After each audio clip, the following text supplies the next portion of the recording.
Assalamualaikum warahmatullahi wabarakatuh. Waalaikumsalam warahmatullahi wabarakatuh.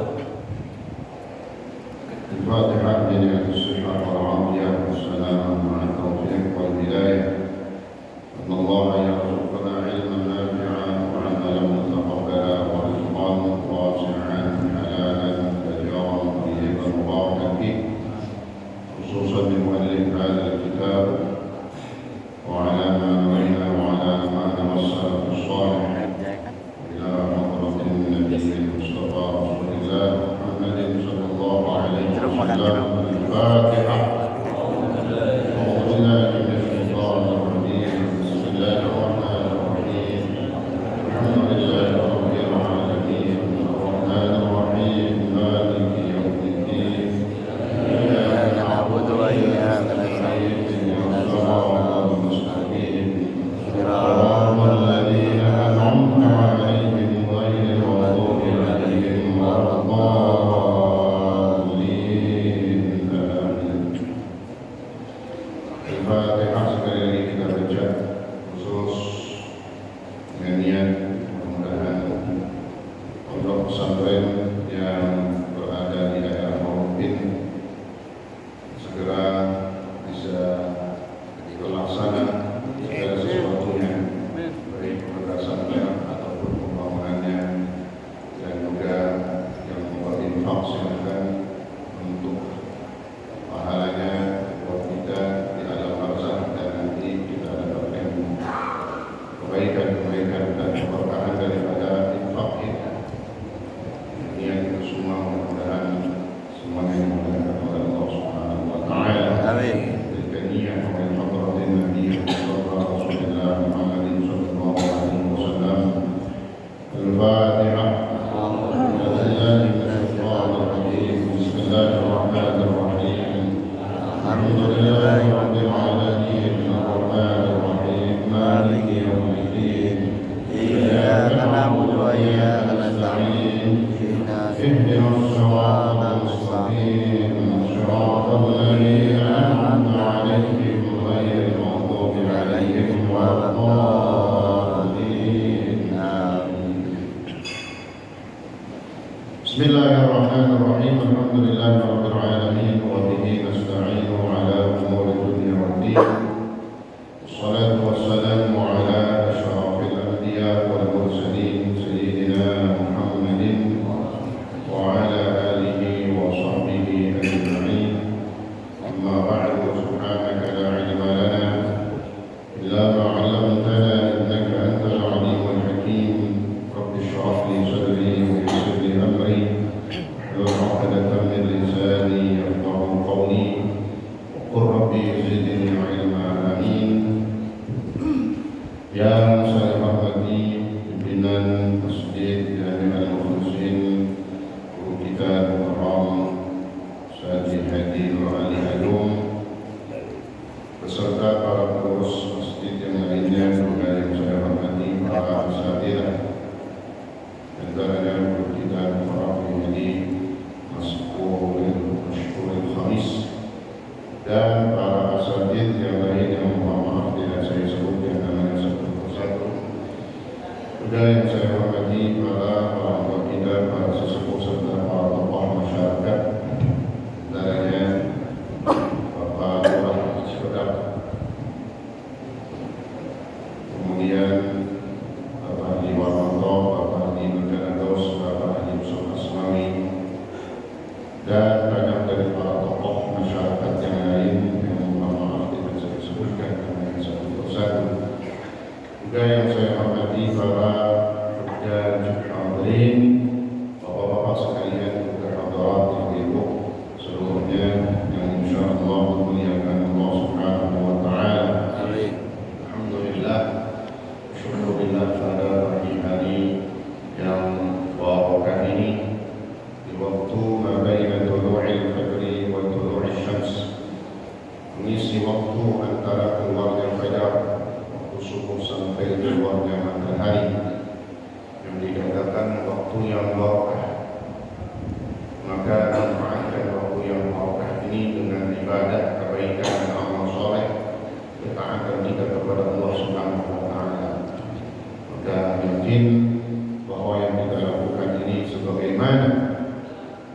Rasulullah sallallahu alaihi wasallam, Allahumma barik li ummati fi quburiha. Ya Allah, barik, berikanlah keberkahan kepada umatku pada waktu pagi hari. Maka pasti tidaklah kita pulang dari tempat ini melainkan sudah mendapatkan dan banyak mendapatkan keberkahan dari Allah Subhanahu wa taala. Amin. Buat diri kita, kehidupan kita, ekonomi kita, rezeki kita, pekerjaan kita. Karena yang berdoa dan mendoakan adalah Rasulullah sallallahu alaihi wasallam. Amin ya rabbal alamin. Tapi ada juga di saat-saat ini yang masih teler, tahu tidak? Tidur. Enak membantal menggulingnya, maka dia bukan mendapatkan keberkahan. Kalau kata orang Betawi, rezekinya jalan Patok ayam. kenapa yang matok ayam? Karena ayam bangun sebelum subuh, sehingga kalau mendengar suara ayam kukuruyuk, yang di situ ayam ini membangunkan kita. Dan dia melihat malaikat. Sehingga kata Nabi dalam hadis la tasubbu ad-dika. Janganlah kalian mencaci ad-dik, ayam. Yang orang malas, yang orang munafik kan gitu. Orang munafik kan paling sadar, paling malas kalau sholat subuh. Didengar suara ayam, tekak-tekak-tekakmu, risih banget. Kata Nabi, la tasubbu ad-dik. Janganlah kalian mencaci ayam jago. Kenapa? Karena dia memberikan nasihat, membangunkan untuk kita dalam sholat subuh. Maka alhamdulillah, apalagi kata Nabi, ketika ayam itu pokok, dia bersuara, maka dia melihat malaikat. Ayam bersuara itu namanya, kata Nabi, saat itu ayam melihat malaikat. Maka ada doa ketika kita mendengar suara kukuruyuk ayam. Allahumma inni as'aluka min fadlik. Karena ayam kukuruyuk berarti dia lagi lihat malaikat. Malaikat makhluk pilihan Allah. Maka kita minta, Allahumma inni as'aluka min fadlik. Ya Allah, aku minta kepadamu anugerahmu, kau berikan kepadaku. InsyaAllah mudah-mudahan kita mendapatkan banyak anugerah dari Allah Subhanahu wa taala. Amin ya rabbal alamin. Hadirin hadirat yang dimuliakan Allah Subhanahu wa taala, pada kajian di awal pembukaan taklim gabungan atau kajian bulanan yang diadakan di Masjid Jami' Al-Mufassir ini, saya membawa satu kitab yang bernama Kitab Tanqihul Qaul Hadis di Syarh Bab Hadis, terkenal dengan panggilan singkat ini, kitab Tanqih. Ketika disebut apa yang dibaca kitab Tanqih, maka maknanya kitab Tanqihul Qaul Hadis.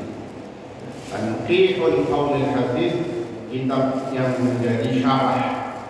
Syarah itu penjabaran lebih luas lagi, perluasan daripada keterangan kitab matan.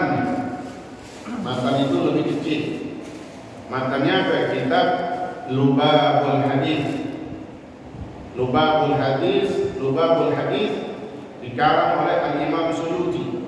Suyuti ulama besar, termasuk salah satu ulama tafsir yang gabung dengan Syekh Al-Imam Jalaluddin Al-Mahalli. Nah, beliau Al-Imam Suyuti, nama panjangnya gelarnya Syekh Al-Imam Jalaluddin As-Suyuti. Maka dua imam, dua ulama yang punya gelar Jalaluddin bergabung dalam satu kitab tafsir, maka nama kitab tafsirnya adalah Tafsirul Jalalain.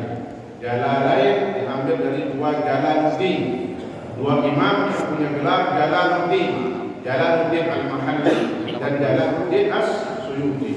Lebih tua jelas Al-Imam Jalaluddin Al-Mahalli, setelah wafatnya tafsir itu masih separuh. Kemudian di zamannya Syekh Imam Jalaluddin As-Suyuti, maka beliau melanjutkan daripada tafsir Jalaluddin Al-Imam Mahalli, sehingga ketika sudah selesai itu kitab tafsir maka namanya dikenal dengan kitab tafsir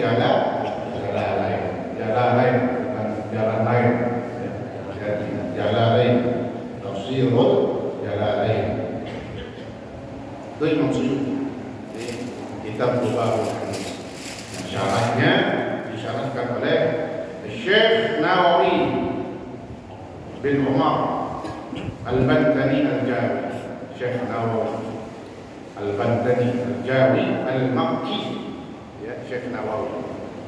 Ada dua sebutan nama ulama besar yang tenar dari kalangan ashab Syafi'i. Ada yang namanya, yang kita kenal, dua ulama besar yang bernama Nawawi. Maka ulama membedakan cara penyebutan untuk memudahkan mengingatkan kepada jamaah atau orang yang diberikan penjelasan dalam satu materi. Kalau yang dari Al-Bantani Al-Jawi Al-Makki biasanya disebut dengan Syekh Nawawi. Syekh Nawawi yang hidupnya tahun 1000-an, tahun 1000 berapa ini. Ada lagi yang satu, Al-Imam Nawawi. Al-Imam Nawawi. Al-Imam Nawawi Ad-Dimishqi, Damaskus, Syria. Itu yang lebih hidupnya terlebih dahulu. Beliau di zaman tahun kira-kira 500 Hijriah. Kalau Syekh Nawawi jauh, tahun 1000-an. Ya.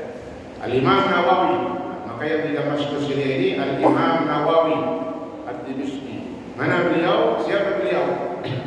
Kitab karangannya yang bisa kita baca. Kitab hadis, 40 hadis namanya Kitab Al-Arba'in Nawawi. Al-Arba'in 40 hadis yang dikarang oleh Al-Imam Nawawi. Kemudian hadis yang lebih panjang lagi, ya, itu Kitab Riyadhus Shalihin. Itu diantara kitab karangan Al-Imam Nawawi. Nah, kedua ulama besar ini yang masing-masing di zamannya, Al-Imam Nawawi tahun 500 Hijriah, Syekh Nawawi tahun 1000 Hijriah. Masing-masing ulama besar dan masing-masing sangat banyak karangan kitabnya, subhanallah. Ya. Nah, ini maka kita baca kitab Tanqih, karangan Syekh Nawawi Al-Bantani Al-Jawi Al-Makki. Jadi beliau diberi gelar ada syekhnya, seorang syekh itu kalau kita lihat dalam bahasa Arab, orang yang sudah mumpuni dalam ilmu agama. Syekh meskipun belum berumur 40 tahun, walau kana shaghira, meskipun masih kecil dia, belum sampai umur 40 tahun maknanya, tapi ilmunya udah luar biasa, maka dia bisa dibilang syekh, ya, dalam keilmuan khusus dalam ilmu agama. Imam Nawawi, Syekh Nawawi Al-Bantani, Banten, tepatnya di daerah Tanara. Al-Jawi, Banten ada di tanah Jawa. Kemudian beliau juga punya ada nisbah Al-Makki. Apa Al-Makki? Yang sebangsa keturunan Mekah. Al-Makki. Apa maknanya? Bahwa boleh seseorang yang sudah bermukim 4 tahun ke atas, mungkin tinggalnya di situ nggak pulang-pulang, di satu negeri, di satu daerah, dia tinggal di Mekah. Beliau tinggal lebih dari 4 tahun di kota Mekah. Maka kata ulama, boleh seseorang menisbatkan dirinya dengan tempat yang dia tinggal 4 tahun ke atas. Beliau maka aslinya orang Banten, Jawa Barat, lama di kota Mekah, maka ada nama gelar tambahannya yaitu Al-Makki. Ya. Nah, kita juga boleh, ya, udah lama tinggal di mana? Di Cipedak. Tambahin kan nama kita Al-Cipedaki. Yang penting jangan ditambahin terigu sama gula. Terus dari ngangkat Cipedak. Tambahin juga ya. Al-Cipedaki. Haji dua kali ajung Al-Cipedaki. Ciganjur Al-Ciganjuri.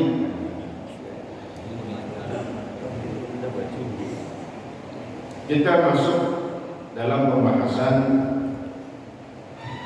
bab yang ke-19. Seandainya yang punya kitab atau rumah bisa buka fi fadilatil du'a. Fadilatul du'a. Bismillahirrahmanirrahim. Qala Syekhul Mu'allif rahimahullahu ta'ala bihi wa adama an-naf'a bihi wa bi'ulumihi wa bi asrarihi fi darain amin. قال سيد الشيخ عبد القادر الجيلاني لا ينبغي للإمام والمأموم أن يخرجا من المسجد من غير دعاء.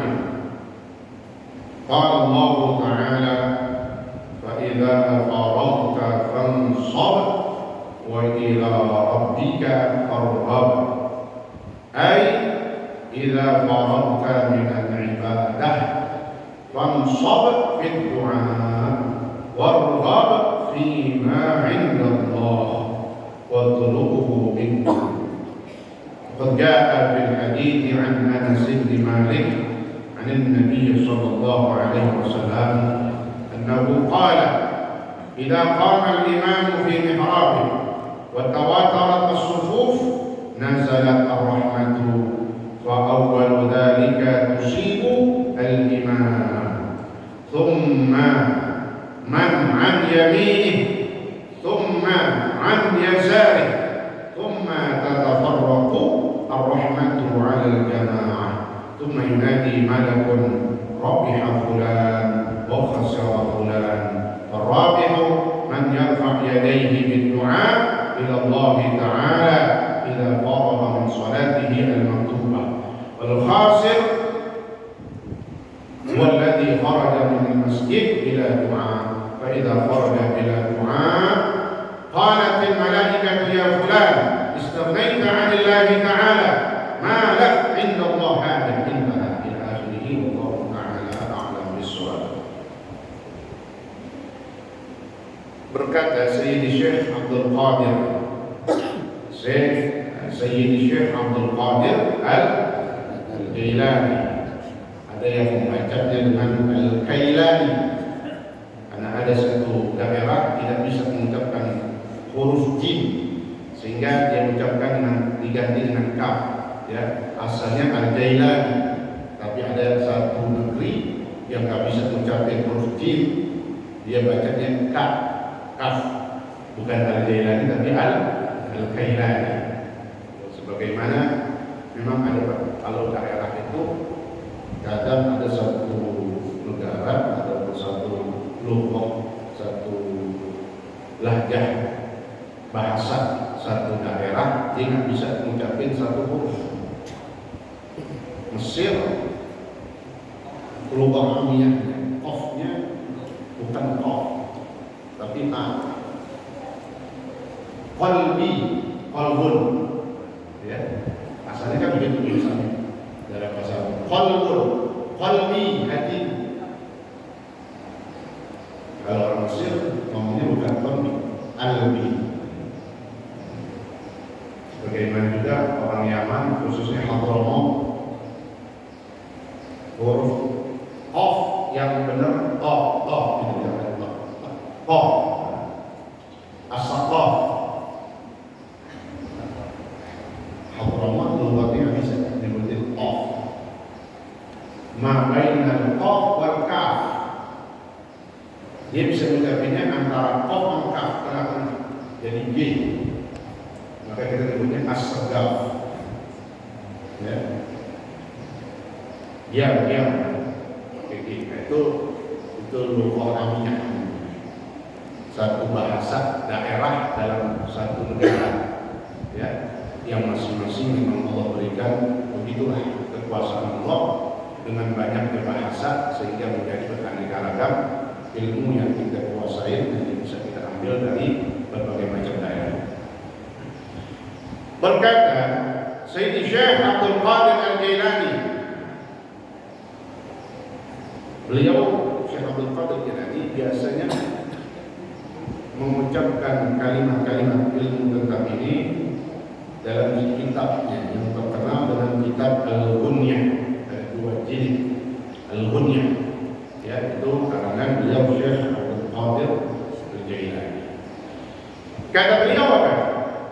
La yanbaghi lil imam wal ma'mum ay yakhruja min al-masjid min ghairi du'a. Tidak seyogianya, tidak pantas bagi imam dan makmum keluar dari masjid tanpa berdoa dalam sholat berjamaah. Selesai sholat berjamaah, masih ada kira-kira habis sholat sepi, dikir kagak, apalagi doa. Tempo-tempo imamnya bisa keluar duluan, orang nggak ada suara, nggak ada zikir, masih ada banyak yang habis sholat kagak zikir, doa, lagi. Nah, makanya tidak sepantasnya, nggak pantas orang dalam sholat berjamaah kemudian antara imam dan makmum keluar dari masjid selesai dia mau pulang bin ghairi doa, tanpa berdoa. Nggak pantas. Kenapa? Karena rugi. Sebab kata Nabi dalam hadis yang lain, ketika beliau ditanya, ya Rasulullah, ayyud du'a'i asma'. Nabi ditanya, ya Rasul, ayyud du'a'i asma', doa yang mana yang lebih didengar oleh Allah Subhanahu wa taala? Makanya doa, kapan doa dipanjatkan yang mustajab, yang di situ waktunya waktu mustajab, waktu yang dikabulkan doanya. Karena ada waktu-waktu sa'atul ijabah, waktu-waktu diijabahnya doa ini. Itu kalau dikatakan waktu mustajab, ambil manfaatkan, seperti sepertiga malam yang terakhir, gitu ya. Tapi bukan itu doang, ada setiap hari, bahkan setiap habis sholat. Nabi jawab, ayyud du'a'i asma' ya Rasulullah, kapan doa itu mustajab, kapan waktunya ya Rasul? Nabi jawab, yang pertama, jaufal lail, pertengahan malam, lebih khususnya lagi ketika sudah masuk sepertiga thuluthul lailil akhir, sepertiga malam yang terakhir. Karena dalam hadis yang disitu jelas Allah Subhanahu wa taala yanzilu, Allah katakan turun rahmatnya, turun para malaikatnya ketika sepertiga malam yang terakhir. Itu doa mustajab di situ. Jangan lewatin. Tadi sebelum kita kemarin berangkat, ya, dari sebelum subuh, manfaatin 5 menit, 10 menit untuk berdoa kepada Allah. Jangan berdoa. Ya. Kenapa? Itu waktu yang mustajab, sa'atul ijabah. Yang kedua, duburus shalawatil maktubah. Kata Nabi, doa yang mustajab yang kedua adalah setelah selesai sholat 5 waktu. Maka digambarkan seperti itu. Imam dan makmum habis sholat 5 waktu, dua-duanya keluar tanpa berdoa, sama kan? Imam sama makmum yang agak benar kan juga. Insya Allah kalau di kampung kita nggak ada, ya. Jangan lakukan hal yang seperti itu. Jangan keluar bisa berjamaah tanpa berdoa. Kenapa katanya? Qala Allah Ta'ala, Allah Subhanahu wa Ta'ala berfirman di dalam Al-Quran, fa idza faragta fansab wa ila rabbika farghab. Ayat yang dibaca tadi dalam salat subuh. Kata Allah, fa idza faragta fansab wa ila rabbika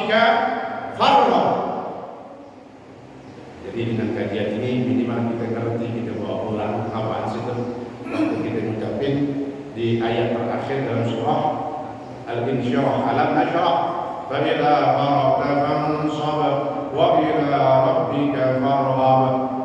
Lihat, minimal ada yang kita ingat tentang kita ulang.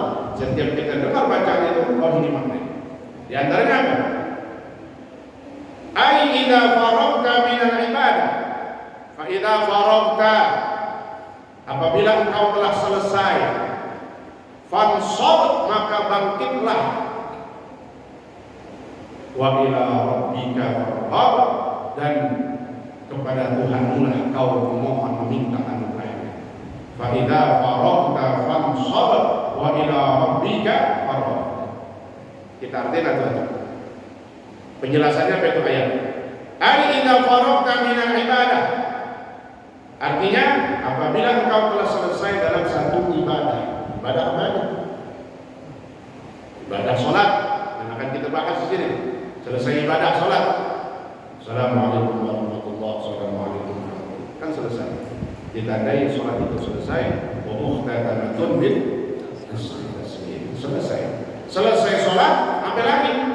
Fa idza faragta fansab. Maka bangunlah, artinya bangun sini bukan diri. Lakukan. Lakukan apa? Ibadah yang lainnya. Salat ibadah tersendiri. Habis salat selesai, ada zikir, itu ibadah. Habis zikir ada doa, itu ibadah. Jadi ibadah itu banyak. Ada salat, ada zikir, ada doa, ada baca Quran, dan yang lain-lainnya. Rangkaiannya, kalau orang habis salat, satu ibadah selesai, salat, fansab, kerjakan ibadah yang lainnya apa? Doa. Warghab, nah dalam doa itulah kau meminta, berharap penuh. Fima indallah watlubhu minhu. Warghab artinya dan mintalah harapan, berharap penuh kepada Allah. Fima, dalam apa? Gudang miliknya Allah, gudang yang ada di sisi Allah Subhanahu wa taala, yaitu anugerah-anugerahnya Allah. Watlub minhu, dan mintalah anugerah itu kepada Allah Subhanahu wa taala. Fa idza faragta, apabila kau selesai salat, fansab, maka lakukan ibadah yang lainnya. Ada salat doa. Itu kata Syekh Abdul Qadir Al-Jailani. Karena beliau juga punya kitab tafsir. Ya, Syekh Abdul Qadir Al-Jailani ini juga punya kitab tafsir.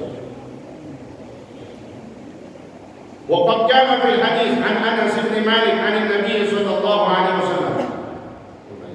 Kira-kira berapa ini? Itu Ali berapa ini? Masuknya belum teramal dia. Cukup dah? Sudah belum? Cukup?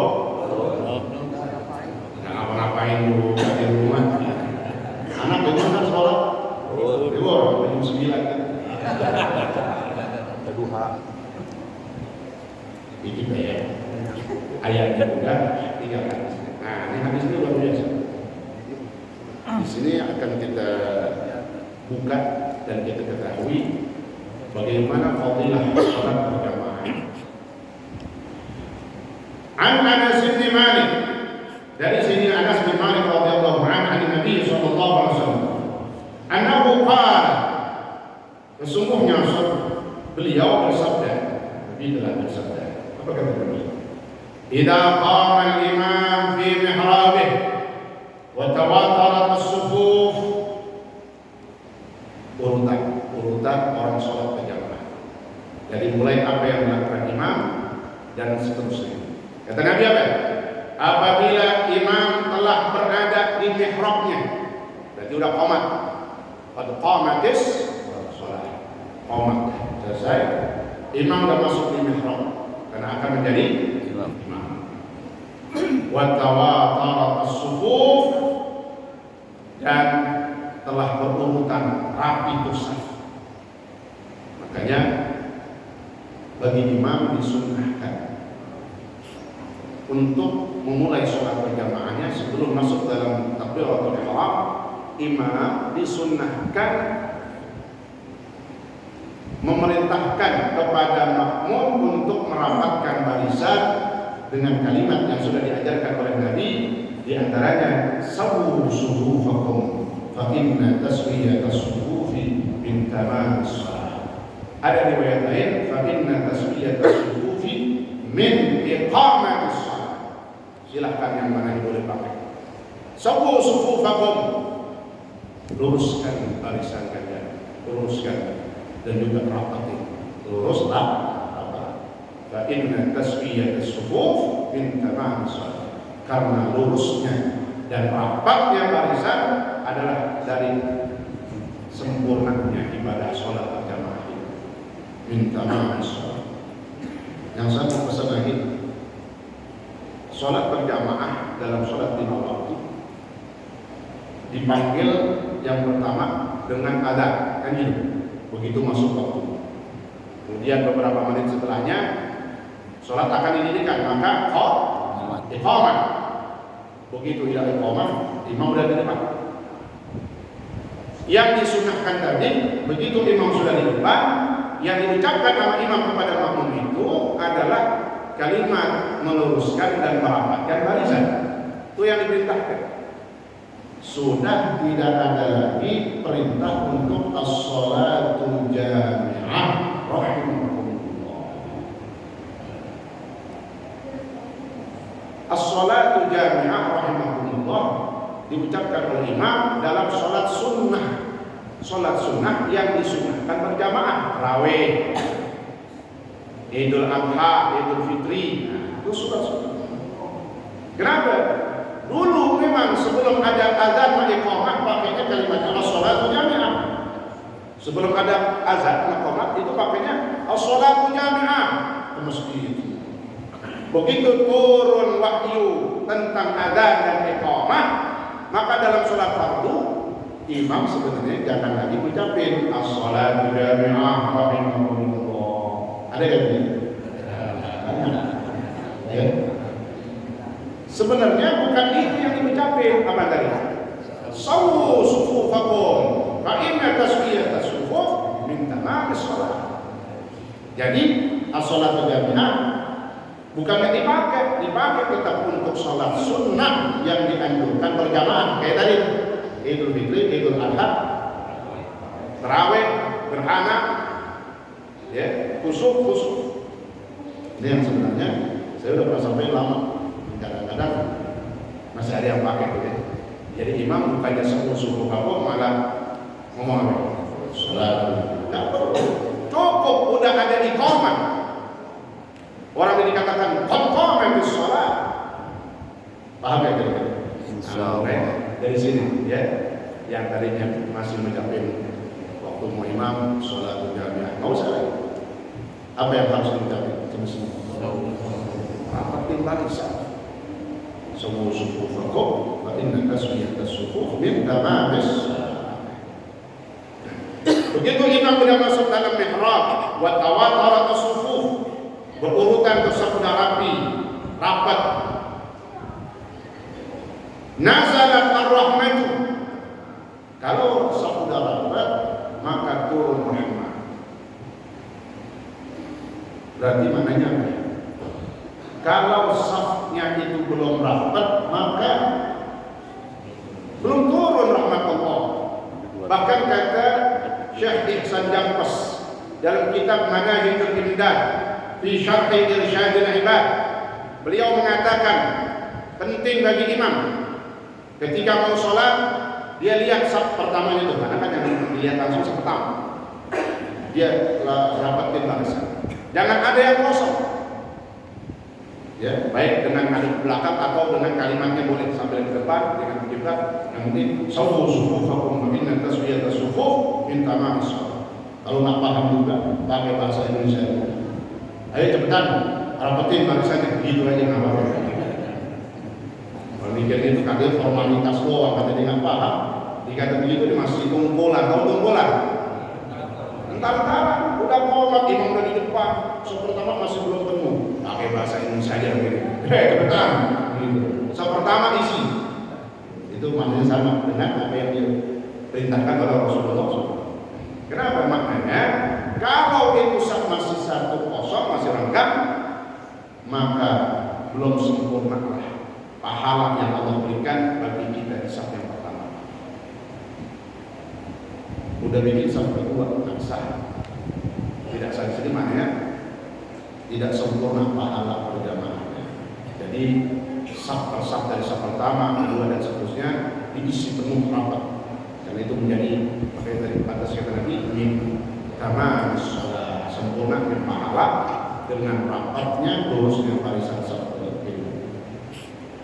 Ketika saf sudah penuh rapat lurus, nazalat ar-rahmah, turun rahmat Allah. Turun ini turun rahmat ini kepada siapa? Ya siapa dulu pemimpin sholat? Siapa? Imam. Imam, makanya imam untungnya di situ. Tapi berat. Jangan mentang-mentang Tuhan. Imam dapat pertama kusuk menjadi imam. Fatihahnya hancur dimaju lagi. Berat. Maka babnya itu ada khusus babul imamah, bab pemilihan imam, karena dia harus seleksi ketat. Kenapa nanti? Fadilahnya dia sudah penuhi syarat. Ketika turun rahmat, maka yang pertama dapat adalah al-imam. Turun rahmat nih. Fa awwalu dzalika tusibu al-imam. Rahmat turun pertama kali dalam sholat berjamaah, yang kena, yang didapati adalah imam. Imam yang dapat itu pertama anugerah rahmat Allah, langsung dapat imam yang pertama. Habis imam siapa? Tsumma man an yaminih. Imam. Belakang imam. Kemudian orang yang di belakang imam dulu. Ya, dalam hadis lain sebelum kanan imam, orang yang di belakang imam langsung.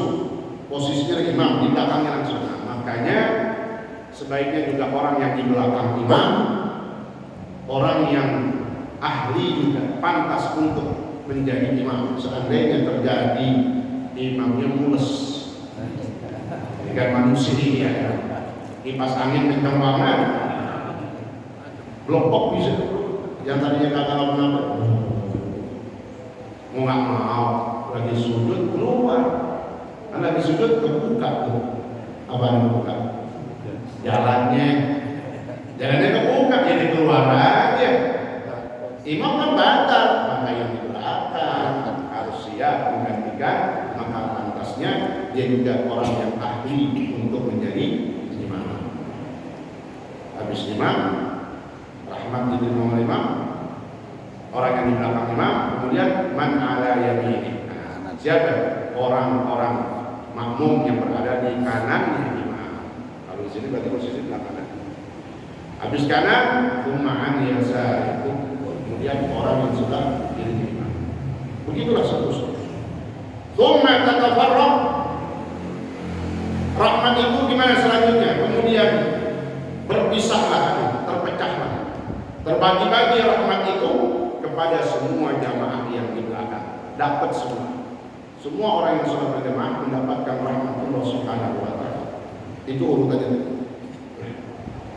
Tsumma yunadi malakun. Kemudian ada malaikat yang mengontrol setiap kita sholat berjamaah. Ingat ya, setiap kita sholat berjamaah, dari mulai sholat sampai selesai, ada malaikat yang ngeliatin.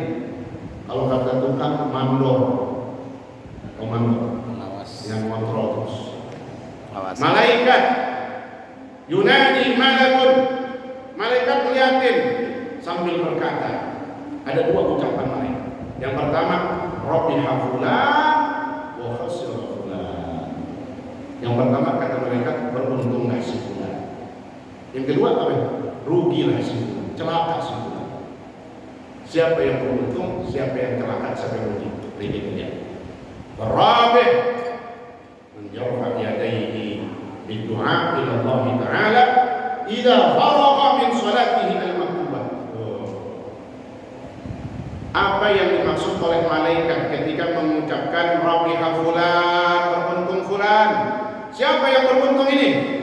Man yarfa yadayhi, yaitu orang yang mengangkat kedua tangannya bidu'ai, dengan berdoa kepada Allah Subhanahu wa taala idza faragha min salatihi al-maktubah, apabila dia telah selesai sholat fardu.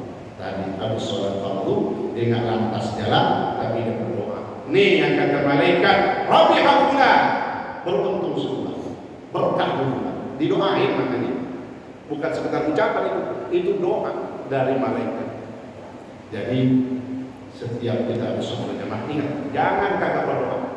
Seandainya kita mau pulang duluan, gak ikut berjamaah doa sama imam dipimpin, tetap kita doa sendiri apa. Kalau ada urusan dulu, wah mau pulang nih, doa, jangan kagak doa, tetap doa. Ya.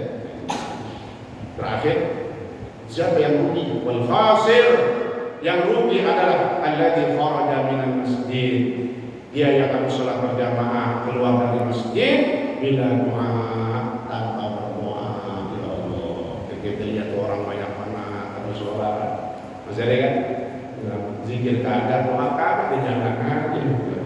Itu kata malaikat, rugi engkau, celaka engkau. Qalatil malaikah, sambil malaikat itu berkata, ngomel.